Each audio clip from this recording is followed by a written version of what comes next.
बहुत समय पहले की बात है। रामपुर नामक एक गांव में भगवान शिव का एक बहुत ही विशाल मंदिर था।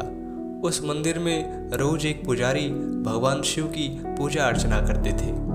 उन पुजारी के पास अपना एक हाथी था। प्रतिदिन जब वह सुबह भगवान शिव के मंदिर आते थे तो अपने साथ अपने हाथी को भी ले आते थे। हाथी भी वहां आने वाले सभी श्रद्धालुओं का स्वागत सत्कार किया करता था।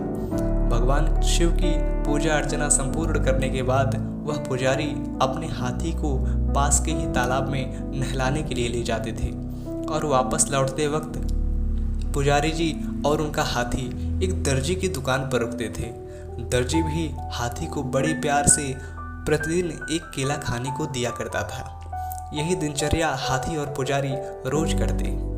हाथी तालाब में नहाने के बाद पुजारी जी के साथ दर्जी की दुकान पर आता और दर्जी उसे खाने को केला देता। परंतु एक दिन दर्जी को हाथी से मजाक करने की सूझी।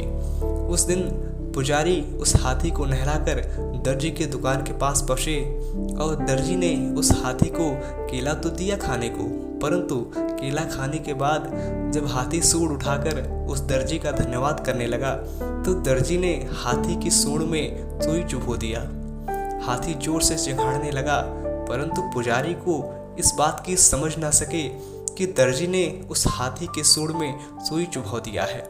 अगले दिन जब पुजारी जी हाथी को नहलाकर वापस लौटे तब हाथी ने दर्जी की दुकान पर रुककर अपनी सूंड से ढेर सारा कीचड़ उसकी दुकान पर फेंक दिया। उस दर्जी के दुकान के सारे कपड़े गंदे हो गए। दर्जी को यह बात समझ में आ गई थी कि कल जो उसने गलती की थी शायद उसकी सजा उसे आज मिल गई थी।